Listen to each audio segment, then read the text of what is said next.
They said he was too tall, too skinny, too different. But now, nobody can score on him and nobody can stop him. This is the rise of Victor Wembanyama.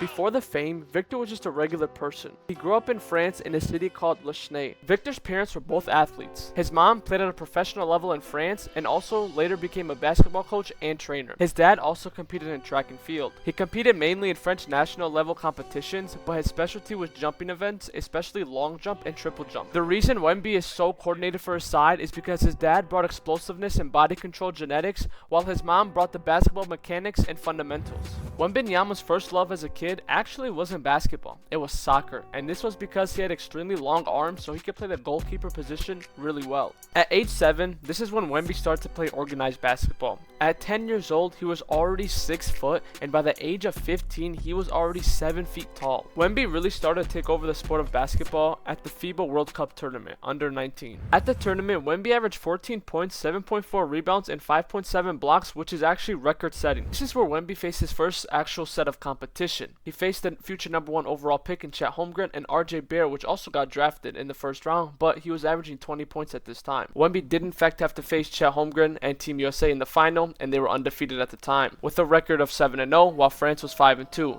Everyone knew this was going to be a good game because one of the best prospects that we've ever seen before in Victor Wembanyama was going to face off a top 3 pick in next year's draft. People thought this was going to be an easy game for Team USA since they did have the FIBA World Cup MVP in Chet Holmgren on their team.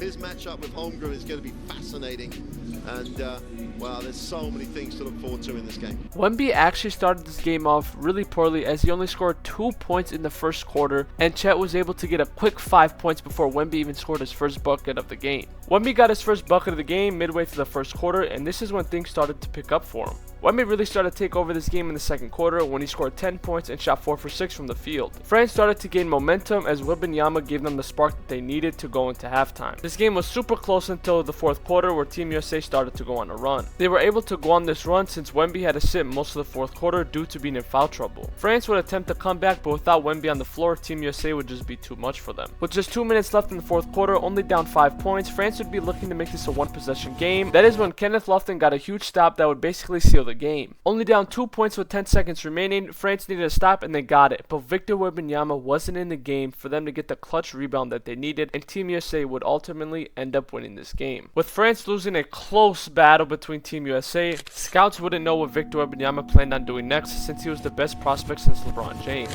This is where Wemby decided to play for a French league called Metropolitans 92. The move surprised some people because Metropolitans 92 wasn't considered a European powerhouse, but the organization promised something Victor never had before. That was freedom and a team built around him, and that changed everything. One of the most important people in Victor's development was his coach, Vincent Collet. Collet was respected across Europe and also coached the French national team. Unlike many traditional coaches, he didn't try to force Victor into old school center basketball. Instead, he allowed him to bring the ball up the floor, shoot pull-up threes, and isolate from the perimeter, which helped Victor turn his 7'4" frame into a point guard. Wemby absolutely killed the French league. He averaged 21.6 points per game, 10.4 rebounds, and 3 blocks, shooting around 47% from the field. He led the league in scoring, rebounding, and blocks. And remember, this wasn't high school, this wasn't college.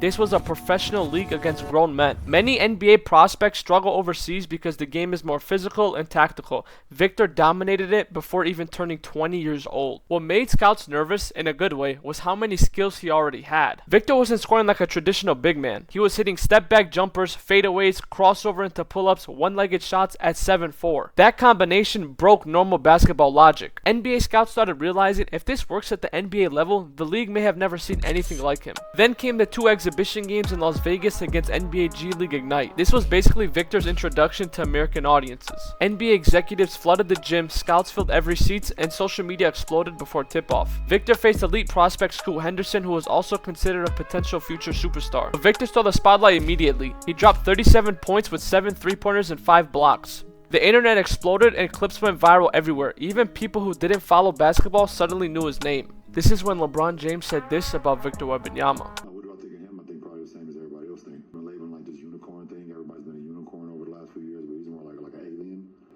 His ability to put the ball on the floor, shoot step back jumpers out of the post, step back threes, catch and shoot threes, block shots. After LeBron said this about Wemby, fans tracked every Metropolitan's game. French League attendance increased and scouts compared him to all-time great prospects. Some analysts even said he's the best prospect since LeBron and he's possibly the greatest NBA prospect of all time. When someone says that you are the best prospect in a generation, the best prospect since LeBron, I believe one of my colleagues called you the best prospect ever in team sports. That just goes in one ear and out the other. There's no pressure for that. Yeah, true. No pressure for that. By the end of the Metropolitans 92 season, Victor had become the clear #1 NBA prospect, one of the most hyped players ever, and a global basketball celebrity before the draft. And the craziest part, he hasn't even played a single NBA game yet. Teams were tanking so bad for Wemby, such as the Spurs, Pistons, and Rockets. The Pistons were supposed to be a top team for Wemby, but they fell out of the top 4. Now teams tanked for Wemby because they believed he could change their future instantly. With the Spurs winning the draft lottery, it was actually the perfect destination for Wemby, since they already had history with international stars and they had an amazing system. The first pick in the 2023 NBA Draft, the San Antonio Spurs select Victor Wembanyama from Nanterre, France. With Wemby ultimately going #1 to the Spurs, that's how an alien got introduced into the NBA. If you guys enjoyed this video, man, don't forget to leave a like and subscribe, and let me know what other content you guys want to see.